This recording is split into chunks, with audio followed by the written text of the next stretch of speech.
You're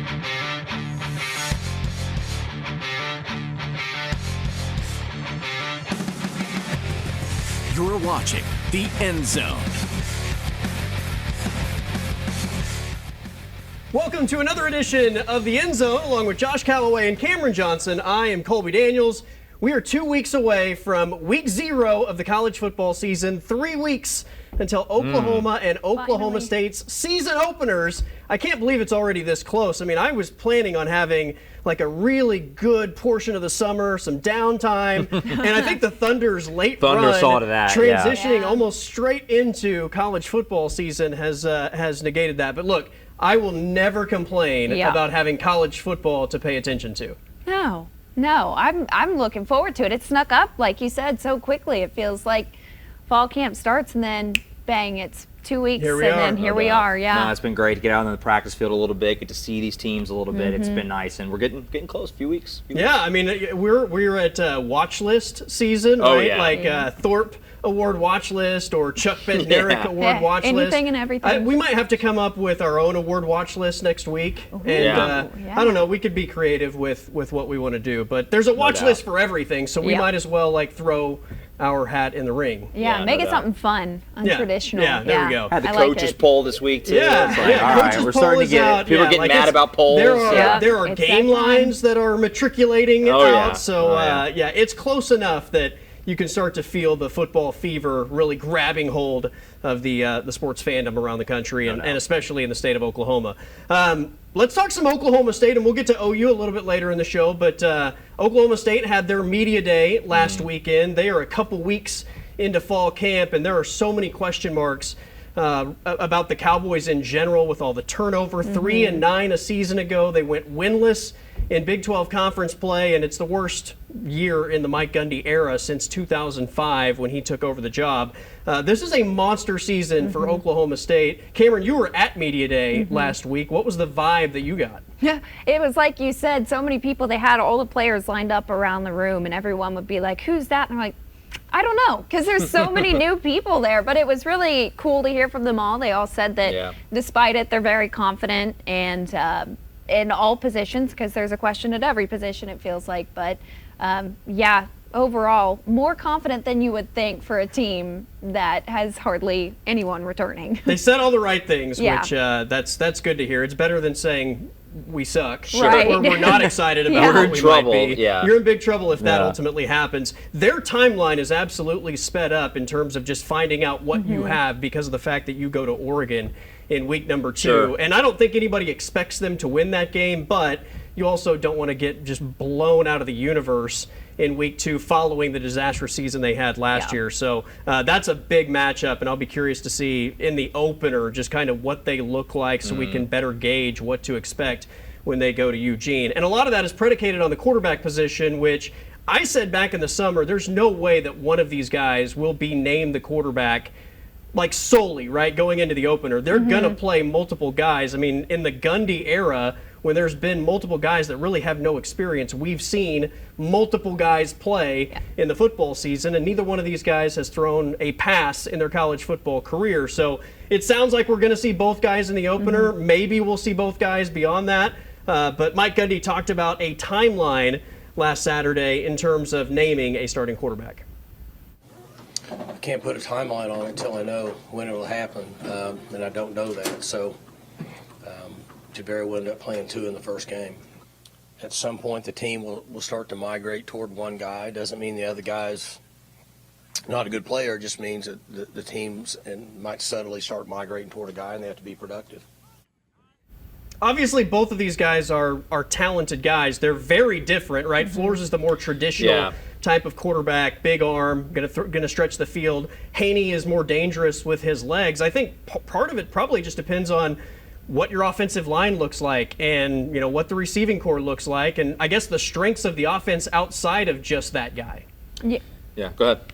Well, I was just going to say, I mean, there's a little bit of an advantage to that uncertainty in that players are getting to work with both of these styles ahead of time, as opposed to having your main guy go down with injury and then all of a sudden week 4 they're playing with a guy they haven't had the most experience with. So I think there's some good in that, but there's still more questions than answers, obviously. Yeah, got to figure it out. Like I said, I mean, you go to Eugene in week 2, right? So you don't have a lot of time. You have an opener with some buffer there where you can probably play both guys.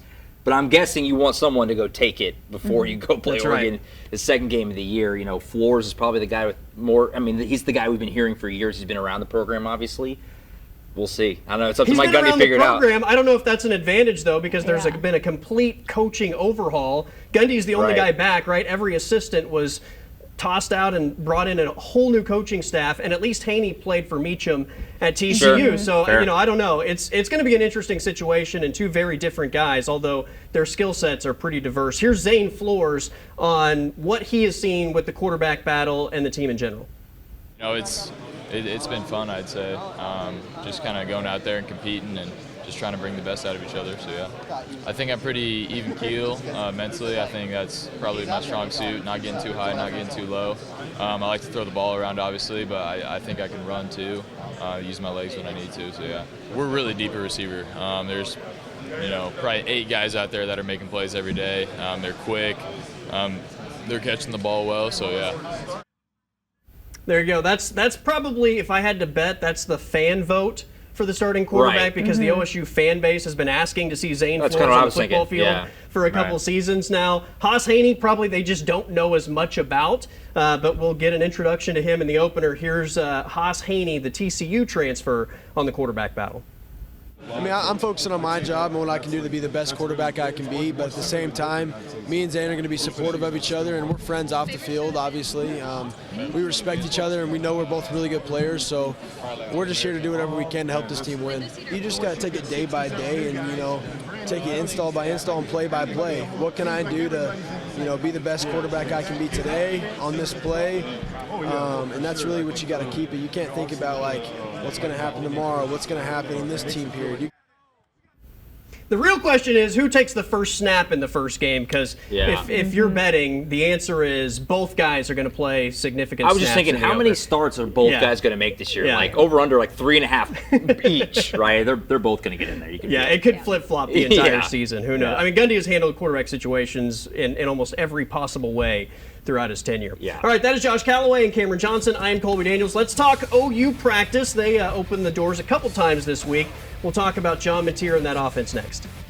All right, well, Oklahoma State is going to play on a Thursday night 3 weeks from now. Oklahoma will play a traditional Saturday opener. Josh, you were at Sooner practice a couple times this week. What did you take away from where the Sooners are at this point in camp? Yeah, you're continuing to progress. All eyes are on the offense, right? And can they find what they need at wide receiver? Running back a little beat up right now, but nothing too major. I know a lot of fans are freaking out. There's a lot of guys out from practice right now, especially after last season where it was just, carnage, right? But everybody's pretty minor. I think most of these guys that have been out will play in the opener. Vibes are high. I think we're getting to that point in fall camp.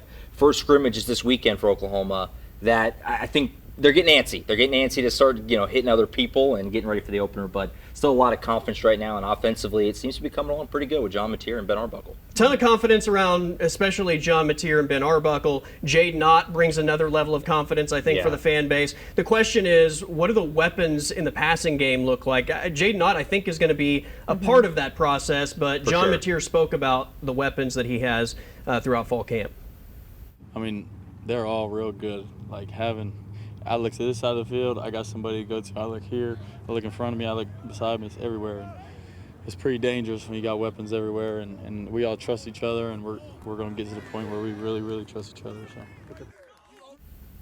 Trust is obviously an important thing. They're going to have to develop that, because that receiver room was obviously a giant strength, I think, going into the season last year. You look at the list on paper, you look at the list of players they had available, and you're thinking this is going to be one of the best receiver groups potentially in the SEC.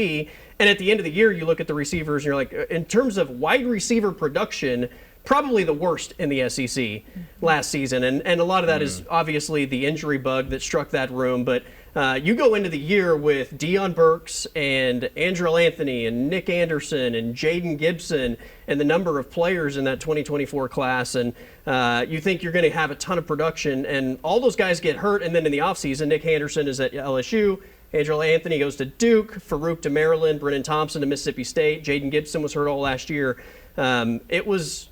I mean, you understand why the quarterback struggled to a degree because of the receiver situation. 2025, it's a lot of unknowns, right? I mean, what are you looking for in terms of what the first, 3, 4, 5 guys look like on the depth chart? Yeah, it got a total makeover. Like you said, you lost everyone, essentially, other than Deion Burks, who was out the majority of last year. We don't really know even what his full capability is because he didn't get to play a lot last year, the grind of an SEC season. But it's a lot of new names in here. Deion Burks is definitely back as your number one guy. That was a big win of the offseason to get him back, retain him for another year. He probably could have jumped to the NFL if he wanted, decided to come back another year. Javonte Gibson comes in. He broke his leg back in spring, but he seems to be on track to be ready early in the season, if not the very season opener. Just heaps of praise on him and what he can be. John Mateer absolutely loves him. Isaiah Satania from Arkansas, when they got him, I think the thought was, a nice backup slot for Burks. He's elevating beyond that. I would be not surprised at all if they kick him outside and he gets a chance to start. Keontez Lewis, Jermichael Carter, more portal additions that are having great camp so far, especially Keontez Lewis. He's really been making plays in camp. I know he's got John Mateer in this offense very fired up. So they have a lot of new guys. Yeah. It's a lot of fresh faces, a lot of guys out of the portal, and some freshmen as well. But you just need at least a handful of them to step up and deliver for you to have some targets for John Mateer. I think when the portal class came together, Javonte Gibson was the guy that everybody thought was going to be the star of that group. Yeah. Satania and Lewis have obviously throughout camp started to generate a lot of buzz. You saw him at Arkansas covering the Razorbacks last year. I don't know what to expect from those guys, but the answer has to be production in some way, right? Yeah, something I liked that John Mateer said earlier this week was even with those injuries out right now, guys coming back from injury, he says he would push the other guys just as much. They are stepping up right now, and everyone is ready to rise to the occasion, and he says he feels like full confidence in whoever takes the field, which is reassuring because with injuries you never know, and so it's good to know that on paper and in his mind that they're in good shape no matter what. All right, let's talk running backs real quick because DeMarco Murray was running through running back drills earlier in the week, and I think some people were very amused by this. Who's OU's new running back? Surprised it's just a guy that was a stud in his time in Norman. But some people are worried about the overall health of that running back room. The fact that you only had 2 bodies to the point that DeMarco Murray had to go through practice yesterday. Is this a serious health concern? Yeah, I think fan base was kind of split whenever they saw this. It was half the fan base was like, that's hilarious, that's all. The other half was, where are the other running backs? Why is there only 2? Why is everyone hurt? It was just Javonte Barnes and Torrey Blaylock yesterday. I wouldn't freak out. I think if they had a game this weekend, Jay Knott would be okay to go. Taylor Tatum would be okay to go. Maybe Nick Xavier Robinson as well. Like they're all right. The panic is warranted after last season. It's fair, but I wouldn't freak out too much just yet. But DeMarco Murray, he looks like he could still give you a $125 and a couple of scores if you needed to. I mean, he may not be able to go 12 games, but he could get you a $150, I think, one Saturday throughout the season. I would also just add, because of what happened last year, they're probably being more cautious with some of these injuries than maybe rushing them back out there, which some people same thing projected. with Deion Burks. People freaking out. Why isn't he practicing? That's right. Same thing. A game tomorrow, I bet he would play, but right now they're no trying to slow play. No reason to rush him back and sustain injuries like they did all of last season. 100%. All right, we're going to take a timeout. It is Moving the Chains next as we preview the college football season. All right, welcome back to the End Zone. It is time for Moving the Chains along with Josh Callaway and Camryn Johnson. I am Colby Danials. We're going to switch it up a little bit this week. As we inch closer to the start of the season, everybody's putting out college football lists like best of, top 5. So we're going to join the list party today. So let's start with this because I think this also has some local interest as well. Top 5 programs with the most to prove in 2025. Josh, what do you got? Yeah, starting at 5. Let's keep it local. Oklahoma for sure. Not as much as some of these other teams in terms of like national title contender, but Venables on the hot seat this year. They need to win games. Huge year, obviously, for Oklahoma. Alabama, Kalen DeBoer. Last year was underwhelming. I think DeBoer is already feeling a little heat already in year 2. Clemson, Kate Klubnik back. We're talking about Clemson as maybe being ready to get to that next level again where they've been before competing for a national title. Texas, obviously, with Arch Manning, that whole insanity. Their Longhorn fan base is ready for Sark to get over that hump. And then I think Penn State, it's all set up for them. Drew Aller, some people think the best quarterback in the country. they've been waiting. They've been that team that's been right there trying to get over that hump. Can't win the big game, right? Exactly. Right. They're the definition of that. And so they have Aller. It seems to be all set up for them. The Big Ten feels kind of open at the top. Penn State, I think, #1 for me. On paper, you can argue that Penn State is the most talented team in the country. Yeah, So right. I think that's absolutely warranted. What do you got, Camryn? Okay, so I'm going the similar route. We had a couple of same ones in this kind of low-hanging fruit, but Oklahoma State, both of these coaches on the hot seat this year. I think Oklahoma, if you ask anyone, the Sooners have always been a blue blood team in the world of college football, but they have not played like it in a long time. So I think this is Brent Venables' year to prove you had your adjustment. Time to let it translate on the field. Mike Gundy, obvious reasons here in Oklahoma. Coming off worst year in his era. If it doesn't go well, you're flirting with the removal of one of the most legendary coaches here for that reason. But Alabama and Georgia kind of in the same boat here. Kalen DeVore, like you said, kind of like OU, honestly, has to get back to this blue blood program because Alabama was Alabama. They've not been so much in recent years, so obviously that's one to watch. Same with Georgia. Georgia is not in any worry of being poor this year, but I think this year is big to show if they can go from being a good team back to a great team. Missed out on the playoffs a couple of years ago and then lost last year as well. So just will be interesting to see if they can jump back up to that level. And then Florida State, I personally am interested in because 2 years ago you had a team that we felt got snubbed from the playoffs, depending who you ask. And you'd think that after that they'd be one of the best teams the next year, but no, one of the worst seasons. Horrible. Yeah, so awful. I'm interested to see how that plays out, see if, this year they can get back on track. And so I just feel bad for Alabama fans. They haven't won a title in 5 years now. So it's terrible. What a tough stretch. And Georgia, I mean, right, 1 year off from winning a championship. And but they kind of took the crown from Alabama as the gold standard, I think, in college football. So bouncing back just to get into the playoffs, at least, I think is warranted on trying to prove something in 2025. I'm going to start my list with USC. Okay. Because I think Lincoln Riley makes that bold jump to USC, and I mean, you gotta come out and prove something. And they had the Heisman winner in year 1 with Caleb Williams. They've done virtually nothing with Lincoln Riley at the helm. In fact, I think the record is similar to what it was before Lincoln Riley got there. OU has had 2 losing seasons in the last 26 years, and they're both under Brent Venables in his 3 seasons in Norman. Gundy goes 3-9 last year, the first time they've missed a bowl since his first year in Stillwater in 2005. Brian Kelly, I mean, similar to like your James Franklin and Penn State situation, it's just like it's time for him to win the big one at LSU and LSU to take that next step under his reign. Yeah, I think so. I would put LSU in same there. Same as Aller with Nussmeier. And, like you got the quarterback. Really talented. Yeah. And look, I say Michigan as well. I think Michigan wins the title. They have Harbaugh. He goes away. They were 7-5 in the regular season last year in a Big Ten that I think is somewhat top-heavy. And they've got OU in week 2. So I think Michigan has a lot to prove in 2025 as well. All right, we're going to take another time out. We will wrap up the show with an Oklahoma Sooner social media splash. That's next here on the End Zone. All right, wrapping up the show as we get closer to the football season. I know everything is football, but I saw a post on social media earlier in the week that I had to share with you guys. I thought it was exceptional. Congratulations to the social media team at Oklahoma for what they did. But we all know the schedule release situation in the NFL and how it's become such a craze. Yeah. Well, the OU women's basketball team released their schedule, and I thought they did just an exceptional job. I love the cowbell reference there. It's tremendous. Shout out Josh Poteet, Women's Hoops, and that whole team. They do a great job marketing that program, Jenny Bronchick, and they crushed this. I wish I could be that creative.